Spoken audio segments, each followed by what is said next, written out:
Assalamualaikum warahmatullahi wabarakatuh. Selamat jumpa kembali semuanya. Semoga dalam keadaan sehat walafiat ya. Bertemu dengan pertemuan terakhir pada mata kuliah farmakologi ya.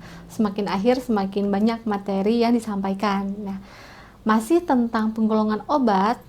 Pada pertemuan kali ini kita akan membahas mengenai penggolongan obat yang berhubungan dengan gastrointestinal ya ataupun pencernaan. Di mana yang akan dibahas kali ini yaitu terkait dengan diare, kemudian konstipasi, antiemetik, tengkak lambung, dan GERD ya. Mari kita lihat satu persatu. Yang pertama adalah diare. Nah, secara definisi ya, di sini diare dikatakan kondisi di mana seseorang buang air besar 3 kali atau lebih dalam sehari dan feses yang dikeluarkan cairan sampai encer atau sedikit berampas dan kadang juga disertai darah atau lendir. Nah, misalkan kalau ada seseorang ia BAB ya, misalkan lebih dari 3 hari, namun kondisi dari feses tersebut adalah normal dan tidak berampas, tidak berdarah ya, nah itu termasuk dalam normal. Namun bila kondisi fesesnya itu misalkan cair, encer, sampai berdarah, nah itu sudah masuk pada kondisi diare. Nah, mengapa hal ini terjadi ya?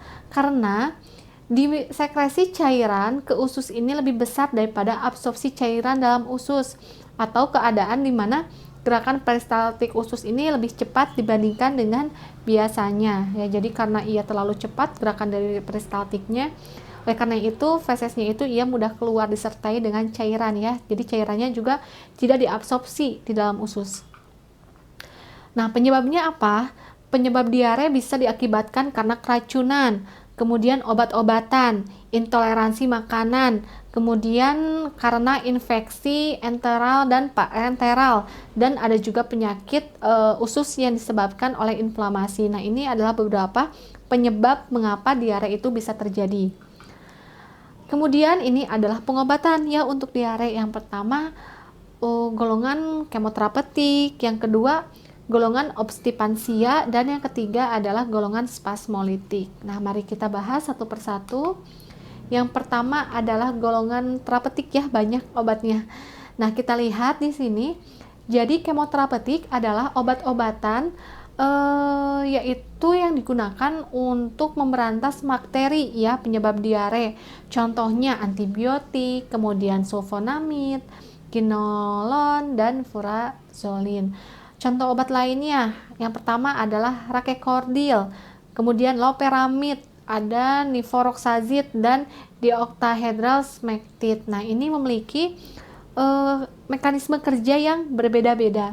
Di mana rakekordil ya, di sini kita lihat, ia bisa mengembalikan sistem tubuh dan mengatur penyebaran air dan elektrolit ke usus. Jadi dia tidak dikeluarkan ya airnya. Kemudian ada loperamid. Nah, loperamid ini merupakan golongan opioid ya. Ia bekerja dengan cara memperlambat motilitas saluran cerna dengan mempengaruhi otot sirkuler dan longitudinal usus. Sedangkan untuk nifuroxazid ya, ia merupakan senyawa dari nitrofuran. Ia memiliki efek bakterisidal terhadap E. coli dan Shigella dysentery ya, penyebab penyakit disentri. Kemudian ia pun memiliki efek bakterisidal terhadap Streptococcus dan Staphylococcus serta Pseudomonas aeruginosa. Nifuroxazid ini bekerja lokal pada saluran cerna. Dan di octahedral smectid ia melindungi barrier mukosa usus dan menyerap toksin, bakteri serta rotavirus. Smectid ini ia mengubah secara fisik mukus lambung dan melawan mukolisis yang diakibatkan oleh bakteri. Kemudian ini adalah obat-obat yang golongan obstipansia ya, di mana obstipansia ini untuk terapi simptomatis, sedangkan yang tadi kalau kemoterapeutik itu adalah terapi kausal ya. Dan untuk terapi simptomatik ini ia hanya menghilangkan gejalanya saja. Yang pertama untuk golongan zat penekan peristaltik ya, karena tadi kan kita tahu ya kalau diare itu gerakan peristaltiknya itu sangat cepat. Nah, sehingga untuk pengobatannya kita bisa menggunakan golongan obat untuk menekan gerakan peristaltik ya. Nah, contohnya apa saja? Di sini untuk golongan yang zat penekan peristaltik, ia bekerja dengan cara memberikan lebih banyak waktu untuk resorpsi air dan elektrolit oleh mukosa usus ya. Kemudian ada astringensia. Untuk astringensia ini ia menciutkan selaput lendir usus, dan untuk absorbensia ia dapat menyerap ya zat-zat toksik yang dihasilkan oleh bakteri atau ada kalanya berasal dari makanan, misalkan ya dari udang, kemudian dari ikan. Nah, biasanya ia bisa menimbulkan suatu zat-zat toksin ya, dan absorbensia ini ia bisa menyerap zat-zat toksin tersebut. Kemudian ada spasmolitik ya. Spasmolitik ini ia merupakan zat-zat yang dapat melepaskan kejang-kejang otot yang seringkali mengakibatkan nyeri perut pada diare ya. Dimana contoh obatnya adalah papaverin. Di sini merupakan relaksan non spesifik yang bekerja secara langsung pada otot polos. Nah, ini adalah diagram pengobatan diare, kita lihat. Jadi ada diare, ada akut dan ada kronik ya. Biasanya untuk akut ini ia kurang dari 3 hari, sedangkan untuk kronik ia lebih dari 14 hari ya. Untuk yang kurang dari 3 hari, kita lihat apakah terdapat panas ataupun tidak ya. Misalkan kalau di sini ya terdapat panas, berarti harus cek ya, cek feses apakah ia mengandung bakteri ataupun tidak. Ketika misalkan dilakukan cek feses tidak mengandung bakteri, maka hanya menggunakan terapi simptomatik ya, tadi salah satunya dengan menggunakan adsorbensia. Dan apabila positif, ini harus menggunakan terapi antibiotik ya. Berbeda halnya untuk yang akut, diare akut ya, tidak ada demam, ia bisa menggunakan simptomatik terapi sama halnya ketika dilakukan cek feses ia negatif. Dan untuk yang kronik, ia harus menggunakan beberapa pengobatan ya. Ini kita bisa lihat pada tabel ya.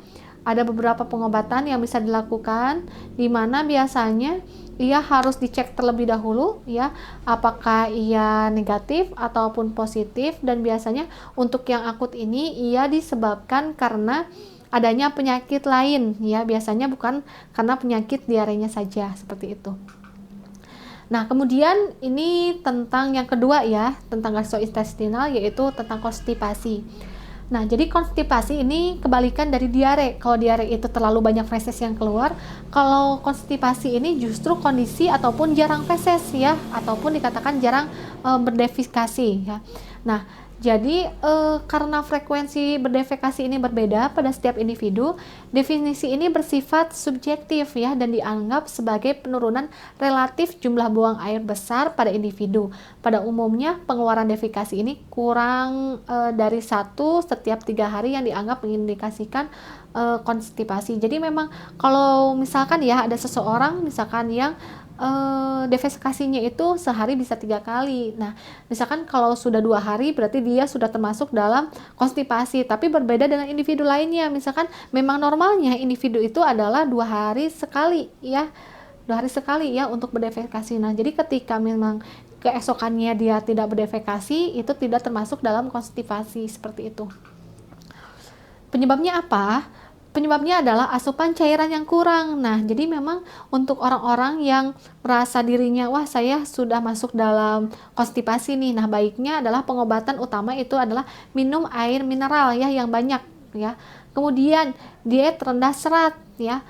Kurangnya aktivitas fisik, jadi berolahraga pun perlu. Berpengaruh ini adanya penyakit lain. Jadi defekasi ya, frekuensi defekasi ataupun konstipasi ini pun bisa akibat adanya pengaruh seperti penyakit sindrom metabolik ya, seperti diabetes mellitus, kemudian ada irritable bowel syndrome, Parkinson, dan thyroid disease. Penderita stroke ya, karena ia jarang bergerak, ia memungkinkan terjadinya konstipasi. Kemudian penggunaan obat pencahar yang sering dan pengaruh obat lainnya. Misalkan karena kita sering, jangan kita ya, seseorang ia menderita penyakit konstipasi. Nah, dia sering memakai pencahar. Nah, akibatnya ada intoleransi dalam tubuh sehingga seharusnya ia menjadi pencahar, justru ia tidak berefek ya dalam tubuh. Mungkin kalau di antibiotik itu dinamakan resisten ya. Jadi jangan ketika kita menderita konstipasi sedikit-sedikit pencahar-pencahar. Nah, tidak seperti itu ya. Baiknya kita melakukan misalkan minum air yang banyak terlebih dahulu, lalu menggunakan obat-obatan yang memang jangan terlalu dosisnya yang tinggi ya, karena semakin penggunaan pencahar yang terlalu banyak, justru nanti itu mengakibatkan yang tadinya kita bisa menggunakan obat itu menjadi resisten ya menggunakan obatnya. Kalau di antibiotik seperti itu. Nah, kemudian ini ada terapi farmakologi lainnya, di mana ada obat-obatan yang dapat menggunakan feses 1-3 hari, yaitu dengan bukformin, kemudian emolien, lubrikan, dan laktulos. Adapun untuk yang menghasilkan feses yang lunak atau semi-fluid, dan bisa juga menggunakan terapi farmakologi untuk mengosongkan usus. Nah, rekomendasinya di sini, jadi terapi dasar ya dan pencegahan konstipasi ini biasanya memakai book forming agent terlebih dahulu. Dan untuk konstipasi akut ini bisa diberikan tap water enema ya, jadi enema ya, menggunakan enema ataupun supositoria. Namun jika tidak efektif, ini diberi sorbitol atau bisakodil dalam dosis yang rendah atau laksatif salin. Jika 1 minggu tidak membaik, maka pasien harus diperiksakan lebih lanjut ya. Untuk pasien yang terbaring dan lansia, agen bukformin menjadi pilihan pertama, namun dibutuhkan obat golongan lain, contohnya adalah magnesium atau laktulos. Pada pasien bari dan anak-anak, konstipasi harus dihubungkan terlebih dahulu dengan kondisi neurologis, metabolik, dan anatominya. Jika tidak berhubungan, terapi dilakukan seperti pada orang dewasa. Nah, ini adalah penjelasan ya mengenai beberapa obat ya yang bisa melunakkan feses 1-3 hari ya, termasuk cepat. Nah, di mana yang pertama adalah book forming agent. Ia merupakan zat yang dapat memperbesar volume feses yang biasanya berasal dari senyawa polisakarida yang sukar dipecah dalam usus dan tidak dapat diserap, sehingga mampu menahan air yang dapat melunakkan feses. Ya, kemudian ada macam-macamnya ya untuk bukformin. Yang pertama ada metil selulosa, kemudian ada polikarbopil dan psyllium. Nah, ini kemudian masih senyawa yang dapat menggunakan feses ya 1-3 hari. Ada emolien ya. Jadi emolien ini adalah agen surfaktan.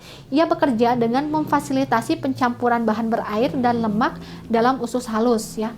Produksi ini meningkatkan sekresi air dan elektrolit dalam usus, menyebabkan pelunakan feses 1-3 hari, dan pencahar emolien ini tidak efektif dalam mengobati konstipasi, namun ia berguna untuk pencegahan terutama pada pasien pasca infark miokard, kemudian penyakit perianal akut atau operasi dubur ya. Ia relatif aman namun berpotensi meningkatkan laju penyerapan usus sehingga berpotensi meningkatkan penyerapan zat-zat yang berpotensi racun ya. Jadi memang dapat meningkatkan penyerapan zat-zat beracun ya di sini untuk yang emolien. Nah, kemudian golongan yang ketiga itu adalah lubrikan dan laktulos ya. Contohnya adalah minyak mineral. Nah, mekanisme kerjanya ini adalah melapisi feses sehingga mudah dikeluarkan. Ia dapat menghambat absorpsi air dalam kolon. Kemudian berat feses akan meningkat dan akan menurunkan waktu transit dari feses. Ia berefeknya 1-3 hari ya, kalau tadi 2-3 hari ya untuk lubrikan. Sedangkan seperti yang bukformin ya ataupun emolien itu bisa 1-3 hari. Efek sampingnya ia diabsorpsi secara sistemik sehingga dapat menimbulkan reaksi antibodi dalam jaringan limfoid. Dan pada pasien yang terbaring ini dapat terhirup dan mengakibatkan pneumonia limfoid. Nah, kemudian ini masih golongan laktulos ya, yaitu sorbitol dan disakarida, di mana contoh sediaan yang beredar ini adalah Dupalak ya. Efek sampingnya adalah flatulens, kemudian kejang dan diare. Ini pun bisa terjadi ketidakseimbangan elektrolit ya ketika memakai golongan obat ini. Mekanisme kerjanya adalah menyebabkan efek osmotik pada usus besar dan dia tidak disarankan sebagai first line drug karena kita tahu ya tadi first line drug itu baiknya adalah bukformin ya. Karena harganya mahal ya untuk yang laktulos ini dan efeknya tidak lebih efektif dibandingkan dengan golongan magnesium. Alternatif untuk konstipasi akut dan bermanfaat untuk pasien dan lansia ya. Dimana untuk yang sorbitol ini merupakan monosakarida, ia seefektif laktulosa namun harga jauh lebih murah dan direkomendasikan sebagai pilihan pertama untuk konstipasi pada pasien kognitif yang utuh ya. Jadi memang sekali lagi beberapa obat itu bisa digunakan untuk kondisi tertentu ya. Contohnya ini adalah sorbitol digunakan untuk pasien dengan kognitif utuh. Nah, kemudian yang kedua ini adalah senyawa yang membantu menghasilkan feses yang lunak ataupun semi fluid ya. Kita lihat di sini contohnya adalah bisakodil, kemudian magnesium sulfat, kemudian ada sena ya, ia merupakan antraquinone glikosida. Nah, di mana untuk agent ini ia bisa melunakkan feses dalam waktu 6 sampai 12 jam ya. Jadi sebagai clue Anda menghafalkan waktu-waktu bagaimana obat tersebut melunakkan feses ya. Itu Anda harus bisa membaginya. Nah, ini yang pertama adalah bisakodil ya, yang paling umum digunakan ya, paling umum digunakan oleh masyarakat. Di mana untuk indikasinya ini adalah untuk konstipasi ya, dan tablet ini bekerja sekitar 10 sampai 12 jam. Untuk kontraindikasinya ia tidak diketemukan dan efek sampingnya ia bisa memicu atonia kolon dalam jangka waktu yang panjang. Dan sediaannya ini adalah generik ya, dengan kekuatan 5 mg. Nah, ini adalah agent yang ketiga ya, di mana ia adalah senyawa yang dapat mempermudah pengosongan usus yaitu 1 sampai 6 jam. Contohnya itu adalah osmotik laksatif dan stimulan. Untuk osmotik laksatif ini contohnya adalah magnesium sitrat, magnesium hidroklorida, magnesium sulfat, dan sodium fosfat. Sedangkan untuk stimulan ini adalah bisakodil ya contohnya. Mekanisme aksinya seperti apa? Jadi osmotik laksatif ini yang menarik dan menahan air dalam lumen usus karena perbedaan tekanan osmotiknya ya. Kemudian untuk yang stimulan, ia bisa merangsang peristaltik usus, kemudian merangsang sekresi usus yang bekerja dengan cara membilas usus bagian bawah dengan iritasi ya. Dan selanjutnya adalah untuk penyakit ataupun kondisi antiemetik ya.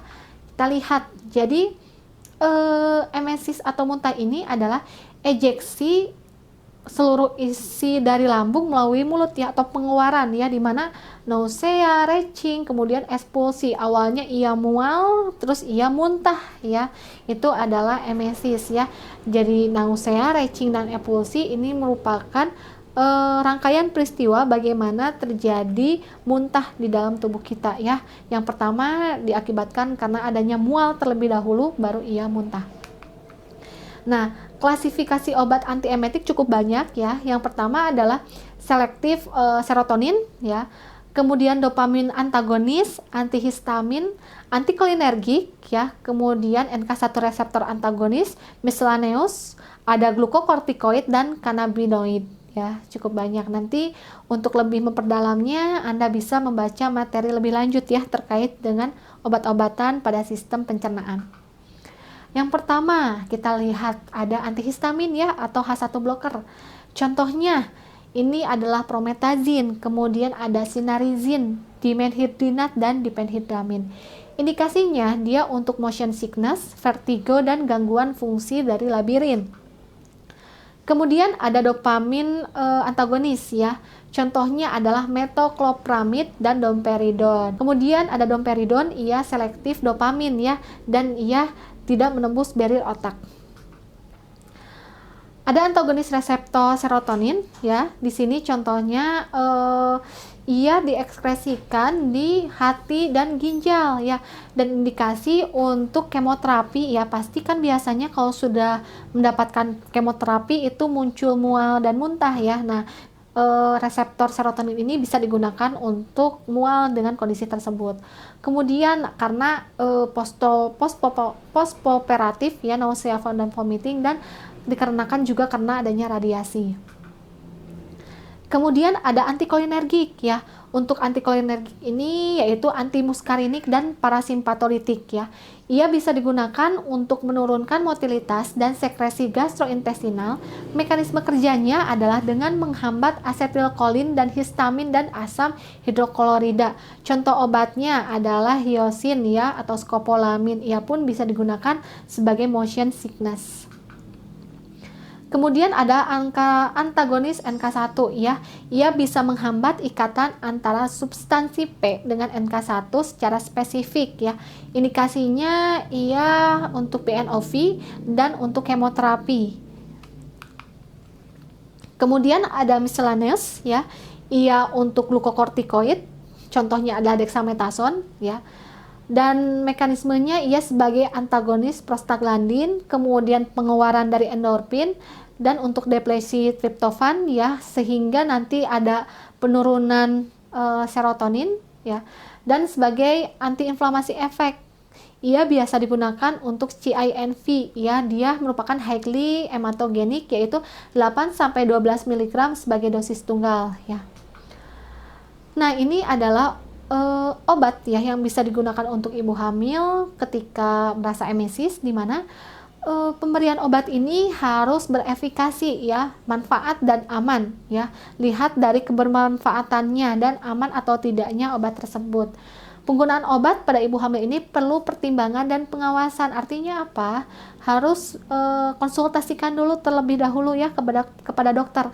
Karena biasanya kondisi kehamilan seseorang ya, meskipun usia kandungannya sama, bisa saja kondisi dari fisiologisnya itu berbeda ya. Nah, jadi dari 25 bayi di sini dikatakan lahir cacat karena penggunaan obat oleh ibu selama kehamilan, di mana obat menembus sawar plasenta. Tidak semuanya obat yang bahaya ini harus diresepkan oleh dokter, tapi kan kita tahu ya, banyak obat-obat yang dia bisa OTC ya ataupun etik yang bisa dibeli dengan suami dikasih. Nah, mungkin kalau seseorang yang tidak tahu itu dikontraindikasikan untuk ibu hamil kan bisa saja ya membeli. Nah, baiknya memang untuk ibu-ibu yang sedang hamil ataupun bahkan menyusui, ketika akan menggunakan obat itu harus dikonsultasikan dulu dengan dokter ya. Nah, kemudian ini adalah tukak lambung ya.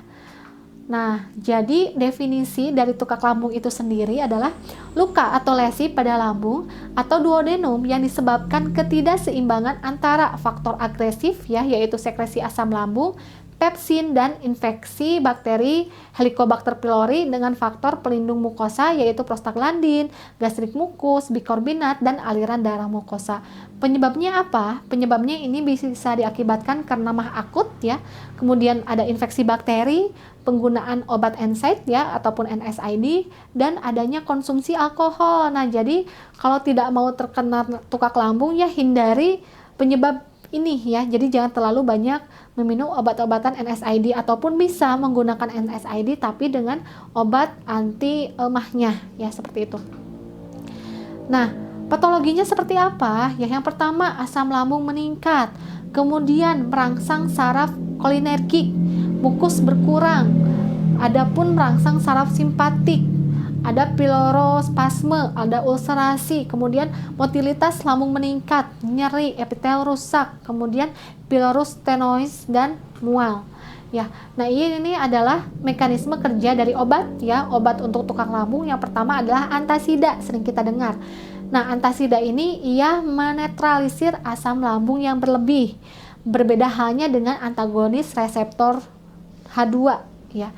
Ia dapat mengurangi sekresi asam lambung dengan cara berkompetisi dengan histamin untuk berikatan dengan reseptor H2 pada sel parietal lambung.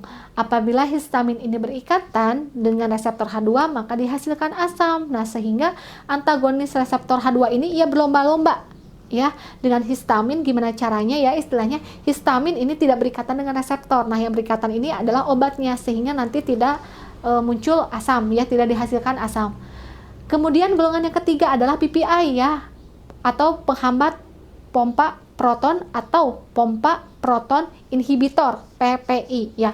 Dimana kerja dari PPI ini adalah memblokir kerja enzim KH-ATPase yang bekerja memompa ion H+ keluar menuju rongga lambung dan bertukar dengan ion K+. Nah, kemudian ada analog prostaglandin. Ia mengurangi sekresi asam lambung dan menambah sekresi mukus, sekresi bikarbonat, dan meningkatkan aliran darah mukosa. Ia pun ada golongan lain yaitu lapisan pelindung ya, dengan cara membentuk selaput pelindung di dasar ulkus, dan adapun golongan antibiotik ya.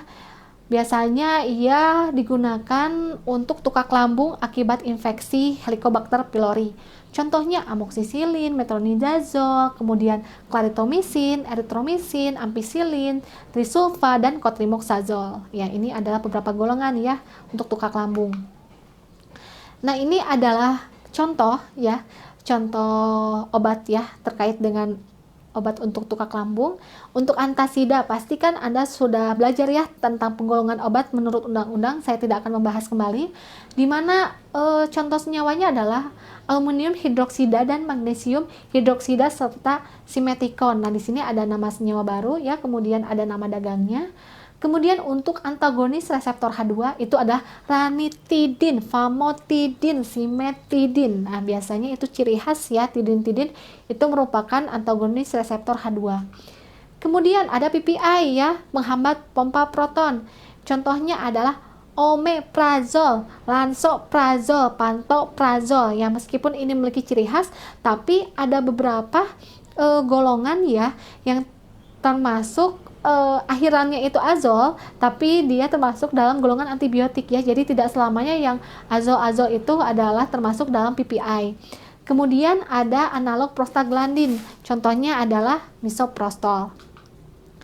Dan lapisan pelindung ya, contohnya ini ada sukralfat dan koloid bismut. Nah, yang terakhir ini adalah bahasan mengenai GERD ya, penyakit GERD.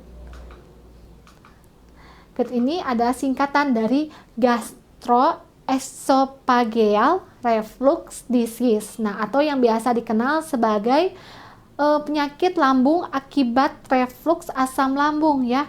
Ini terjadi karena adanya gangguan pada lower esophageal sphincter yang merupakan katup penghubung antara lambung dan kerongkongan. Akibatnya apa? Asam lambung yang seharusnya tetap berada di perut naik ke kerongkongan dan biasanya ia menimbulkan sensasi terbakar ya di dalam dada. Nah, itu adalah istilahnya lebih parah dibandingkan dengan tukak lambung karena ia reflux asamnya itu sudah ke atas, sehingga nanti ketika bersendawa, ketika berbicara mungkin sedikit ada bau-bau asam ya. Nah, itu adalah salah satu indikasi ia telah terkena GERD. Nah, ini adalah tanda dan gejalanya tadi ya, ada disfagi, kesulitan menelan, kemudian ada pirosis, nyeri di ulu hati, ada odinofagi, nyeri menelan, ada regurgitasi, di mana aliran balik dari isi lambung ini masuk lagi ke dalam rongga mulut. Nah, terapi farmakologinya, ia bisa menggunakan antasida, ia bisa menggunakan antagonis reseptor H2, hampir sama ya dengan tukak lambung, kemudian bisa menggunakan PPI, bisa dengan menggunakan promethylate agent, mucosal protectant, dan bisa pun menggunakan kombinasi ya. Nah, di mana di sini kita akan bahas satu persatu ya tentang antasida ya. Nah, jadi antasida ini ia bisa mengobati gejala GERD lemah dan sering digunakan bersamaan dengan penekan asam lain ya. Pasien yang menggunakannya untuk gejala-gejala kronis seharusnya ini menerima resep penekan asam yang kuat. Antasida dengan asam alginat akan membentuk larutan kental yang mengapung pada permukaan isi lambung, dan hal ini berfungsi sebagai lapisan pelindung untuk esofagus terhadap reflux komponen-komponen lambung dan mengurangi frekuensi reflux. Obat antasid ini dapat menetralkan asam lambung dan membantu mencegah ya atau meredakan radang dan nyeri di saluran pencernaan atas. Antasid tidak mengurangi volume HCl ya, asam ya, dia tidak akan mengurangi volume asam yang dikeluarkan, tapi ia ketika tinggi pH, maka ia akan menurunkan aktivitas dari pepsin gitu. Jadi ia membantu di aktivitas pepsinnya. Jadi bukan mengurangi asamnya ya. Jadi Antasid ini ia berdurasi singkat, pemberiannya berulang dalam sehari untuk menghasilkan penetralan asam yang terus-menerus ya. Dosis tipikal adalah 2 tablet atau 1 sendok makan penuh 4 kali sehari setelah makan dan pada saat akan tidur. Kemudian ada obat magnesium hidroksida ya, di mana ia merupakan bagian ataupun komposisi dari antasid. Nah, magnesium hidroksida ini digunakan sebagai katartik dan antasida. Obat ini praktis tidak larut dan efektif sebelum obat ini bereaksi dengan HCl dan membentuk MgCl2 kompleks ya. Magnesium hidroksida ini tidak bereaksi akan tetapi berada pada lambung dan akan menetralkan HCl yang disekresi belakangan sehingga masa kerjanya itu adalah lama. Efek sampingnya menyebabkan efek katartik ya, karena magnesium yang larut ini tidak diabsorpsi, tetap berada dalam usus dan akan menarik air sebanyak 5-10%. Magnesium diabsorpsi dan dapat menimbulkan kelainan neurologi, neuromuskular dan kardiovaskular. Dosisnya biasanya 1 mili susu magnesium ini ya dapat meningkatkan 2,7 mili ekuivalen asam. Dosis yang dianjurkan adalah 5-30 mili ya. Kemudian ada aluminium hidroksida, ini juga masih kandungan dari antasida ya, di mana cara kerjanya adalah senyawa aluminium yang merupakan suatu zat koloid yang terdiri dari aluminium hidroksida dan aluminium oksida yang terikat pada molekul air. Kemudian aluminium hidroksida akan melapisi selaput lendir lambung sebagai lapisan pelindung dan senyawa ini menetralkan ya asam klorida, juga dapat mengikat sebagai asam klorida secara absorptif. Efek sampingnya adalah mual muntah ya untuk aluminium hidroksida dan dosisnya ini adalah 0,6 gram. Nah, ini adalah beberapa nama dagang ya yang tergolong dalam antasida. Ini ada nama dagang dan kandungannya. Anda bisa mempelajari ya satu persatu, ataupun ketika Anda misalkan ke apotek memberi obat, Anda lihat ya ini indikasikan untuk apa. Nah, kemudian ini ada antagonis reseptor H2 ya. Nah, jadi ARH2 ini biasanya diberikan dalam dosis 2 kali sehari, efektif untuk ringan sampai sedang. Bagi pasien dengan penyakit erosif dapat diberikan dosis tinggi dan atau diberikan 4 kali sehari untuk menghasilkan kontrol asam yang baik. Kemudian durasi akhir ini lebih panjang biasanya dibandingkan dengan antasida, karena kita tahu ya antasida itu adalah short action. Dan efek samping dari H2 blocker ini adalah sakit kepala, kemudian ngantuk, mual, pusing, konstipasi atau bahkan diare ya, ini adalah efeknya. Nah, ini contoh obatnya adalah simetidin ya, kemudian ranitidin, famotidin, di mana untuk pemberiannya pun masing-masing obat berbeda ya, di mana simetidin 3 kali sehari, ranitidin adalah 2 kali sehari ya, famotidin 1 kali sehari, kemudian nizatidin 1 kali sehari ya. Nah, kemudian ada PPI, contoh obatnya ya. Jadi PPI ini sebetulnya adalah obat yang paling efektif digunakan untuk penyakit GERD ya. Dan antasid, kemudian H2 blocker, ia biasanya hanya untuk menghilangkan gejalanya saja. PPI ini terbukti lebih cepat menyembuhkan lesi ya, esofagitis serta menghilangkan gejala GERD dibandingkan H2 blocker dan prokinetik ya. Mengingat efektivitas dan cepatnya menghilangkan gejala, pengobatan GERD memang diharuskan baiknya dengan menggunakan PPI terlebih dahulu. Beda dengan ini ya, dengan tukak lambung ya. Kalau tukak lambung bisa menggunakan antasida ataupun golongan H2 blocker ya terlebih dahulu. Tapi untuk GERD baiknya memang menggunakan PPI. Nah, ini ya awalnya dengan dosis ganda selama 8 minggu. Kemudian tergantung dari perbaikan kliniknya ya, apakah ia membaik ataukah bahkan tidak ada efek sama sekali. Nah, apakah dia on demand ataupun di maintenance ya sampai 6 bulan. Dan PPI dosis ganda selama 8 minggu ini dapat memberikan healing rate lebih dari 80%. Contohnya di sini adalah omeprazol ya, di mana omeprazol ini dapat mengontrol sekresi asam lambung dengan menghambat pop-up proton yang mentransfer ion hidrogen keluar dari sel parietal lambung. Kemudian yang lainnya ya. Ini kontraindikasi dari omeprazol ya, dimana tidak boleh diberikan kepada pasien yang hipersensitif.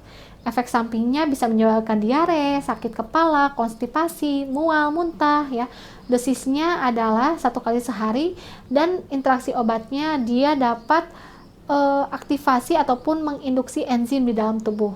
Ya, ini adalah penjelasan mengenai omeprazol. Kemudian ada lansoprazol ya, di mana lansoprazol ini juga menghambat sekresi asam lambung ya.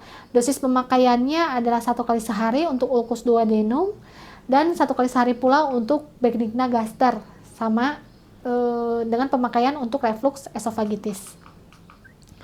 Yang lainnya adalah pantoprazol ya, indikasinya sama untuk tukak lambung ataupun reflux esofagus ya. Kontraindikasi hamil, menyusui, gangguan hati atau ginjal, gangguan pendarahan, alergi ya, mengkonsumsi obat lain itu tidak diperkenankan. Nah, misalkan apakah bisa Bu mengkonsumsi obat-obatan herbal dengan obat-obatan sintesis? Nah, baiknya memang melakukan konsultasi ya dengan dokter, tapi bila Anda misalkan melakukan pengobatan dengan obat herbal itu baiknya memang 2 jam setelah obat sintesis. Jadi tidak ada interaksi antara obat herbal dengan obat sintesis ya. Nah, ini adalah beberapa rekomendasi ya penggunaan obat ya untuk dosis yang digunakan pada obat pantoprazol ya. Kita bisa lihat di sini beberapa tabel ya dosis untuk dosis dewasa, untuk anak ya. Ya bisa merupakan treatment untuk erosif ataupun treatment untuk healing ya. Kita lihat ini dibagi menjadi beberapa golongan. Nah, dosis injeksinya itu biasanya 1 vial dan untuk lanjut usia ini biasanya tidak diperlukan penyesuaian dosis, jadi disesuaikan dengan dosis dewasa ya. Untuk pasien dengan gangguan fungsi hati ini dosis harian sebaiknya diturunkan sampai 20 mg. Efek sampingnya ada pusing, bingung, kemudian detak jantung cepat, otot lemah, kram otot, gelisah, diare, mual, muntah. Nah, biasanya memang apakah efek samping ini bisa terjadi pada semua orang? Jawabannya tidak ya. Jadi ada beberapa efek samping yang tidak timbul, namun ada beberapa yang mengkonsumsi ataupun pasien yang memang menimbulkan efek samping. Kemudian ini contoh lainnya bisa lihat ya, ada rabeprazol ya, indikasinya untuk pengobatan jangka pendek, pengobatan gejala relief ulcus. Ini adalah kontraindikasi, efek samping dan interaksi obat dari rabeprazol. Maka nanti Anda bisa belajar ya tentang macam-macam obat dari PPI yang biasa digunakan untuk penyakit GERD. Kemudian ini ada promotility agent ya, contohnya adalah metoclopramid, cisaplid dan betanekol, di mana agen promotility ini tidak bekerja bila diminum bersamaan dengan antisekresi bagi kebanyakan orang. Contohnya obatnya ada cisaplid ya, di sini ia bisa meningkatkan pergerakan atau kontraksi dari lambung dan usus, dan obat ini digunakan untuk mengobati gejala seperti kembung ya yang disebabkan kembalinya asam lambung ke esofagus. Jadi memang ini cocok ya penggunaannya untuk obat-obat ataupun untuk penderita ya yang terkena GERD. Kemudian dosisnya ia diberikan 10 mg ya 4 kali sehari, 15 menit sebelum makan dan sebelum tidur ya. Interaksi obat hati-hati untuk penderita pasien dengan gangguan usus ataupun perforasi. Ya, efek sampingnya kita lihat ada rata-rata untuk efek samping itu adalah diare, mual, muntah ya, ataupun ada gangguan di perut ya, seperti itu. Kemudian contoh lainnya adalah betanekol. Ia juga merupakan obat promotility ya. Efek sampingnya juga ada ya untuk betanekol. Dia tidak dianjurkan untuk penggunaan rutin. Di mana mekanisme kerjanya ada kontraksi kandung kemih ya. Dia jangan diberikan kepada beberapa pasien dengan kondisi khusus. Efek terapinya ya untuk pengobatan urologi biasanya. Nah, kemudian ada metoclopramid ya. Ini untuk mengurangi reflux lambung ya, karena ia penggunaannya untuk GERD ya. Kemudian metoclopramid ini digunakan secara jangka pendek 4-12 minggu ya untuk pasien dengan sakit MAH dan esofagitis akibat GERD. Dosisnya biasanya adalah 10-15 mg 4 kali sehari 30 menit sebelum makan. Interaksi obatnya ini bisa dilihat ya, ia bisa berinteraksi dengan MAO inhibitor, jadi hati-hati untuk pasien yang mendapatkan MAOI. Kontraindikasi ini dikontraindikasikan pada pasien ya yang menderita gastrointestinal hemorogi, kemudian penderita pheochromocytoma, kemudian yang sensitif terhadap obat dan penderita epilepsi. Sehingga tadi ya memang ia dikontraindikasikan untuk pasien-pasien yang menerima MAOI. Efek sampingnya ia bisa pada SSP banyak ya. Kemudian ada efek ekstrapiramidal, efek gastrointestinal pada hati, ginjal, hematologik, reaksi, dan lain sebagainya. Ini merupakan beberapa efek samping, tapi ingat ya, efek samping ini bisa terjadi ataupun tidak pada seseorang tergantung pada kondisi fisiologisnya. Kemudian ini ada mukosal protektan, contohnya adalah sukralfat ya. Mekanismenya intinya ia adalah melapisi ya lesi yang terdapat pada lambung. Farmakologinya ini untuk mengobati ulkus, tetapi utama digunakan dalam pencegahan stres ulcerasi. Dosisnya adalah 2 gram 2 kali sehari, pagi dan sebelum tidur malam. Untuk interaksi obatnya, ia dapat menurunkan absorpsi dari ciprofloxacin, norfloxacin, ofloxacin, kemudian tetracycline, warfarin, phenytoin, ketoconazole. Ini kebanyakan obat-obatan antibiotik ya yang bisa berinteraksi dengan sukralfat. Ya, efek sampingnya konstipasi, kemudian mulut terasa kering, yang masih banyak kita lihat. Dan untuk terapi kombinasi ini bisa menggunakan antagonis reseptor H2 dengan prokinetik ya. Kemudian PPI dengan prokinetik. Kemudian antasida dengan asam alginat ya. Nanti bisa dilihat satu persatu untuk kombinasi pengobatan ya yang dilakukan. Kemudian ternyata menurut penelitian kombinasi ini lebih efektif dibandingkan dengan pemberian antasida yang hanya dilakukan ataupun dosisnya tunggal ya. Nah, kemudian evaluasi hasil terapi ya. Terapi jangka pendek ini bertujuan untuk meringankan gejala seperti mulas dan regurgitasi. Dan pasien harus diberi edukasi tentang perubahan gaya hidup, misalkan hindari merokok, terus meningkatkan kepala pada tempat tidurnya lebih di tangga ya istilahnya. Kemudian pasien juga harus diinstruksikan untuk menghindari atau membatasi makanan yang memperburuk gejala GERD. Contohnya ada lemak, coklat, kemudian makanan yang terbilang pedas ya dan panas. Kemudian ini frekuensi dan tingkat keparahan gejala harus dipantau ya. Pasien dengan gejala persisten ini harus dievaluasi. Pasien juga harus dipantau untuk adanya gejala lazim, contohnya adalah batuk ya, asma. Pengobatan jangka panjang ini diindikasikan pada pasien yang mengalami penyempitan karena penyempitan umum kambuh jika reflux esofagitis ini tidak diobati. Kemudian terapi jangka panjang bertujuan untuk menurunkan resiko komplikasi yaitu esofagitis, penyempitan, dan Barrett's esophagus ya. Cukup panjang ya pembahasan kali ini, saya harap Anda bisa mencerna dan untuk lebih pahamnya nanti Anda bisa mencari rekam medis yang termasuk dalam golongan obat-obatan untuk sistem pencernaan ya. Mungkin sekian ya pertemuan kita kali ini. Ini adalah pertemuan terakhir kita. Selamat bertemu pada ujian. Semoga Anda dilancarkan semua kegiatannya dan semoga nilai Anda pada farmakologi ini mendapatkan nilai terbaik ya. Terima kasih atas perhatiannya. Saya undur diri. Wassalamualaikum warahmatullahi wabarakatuh.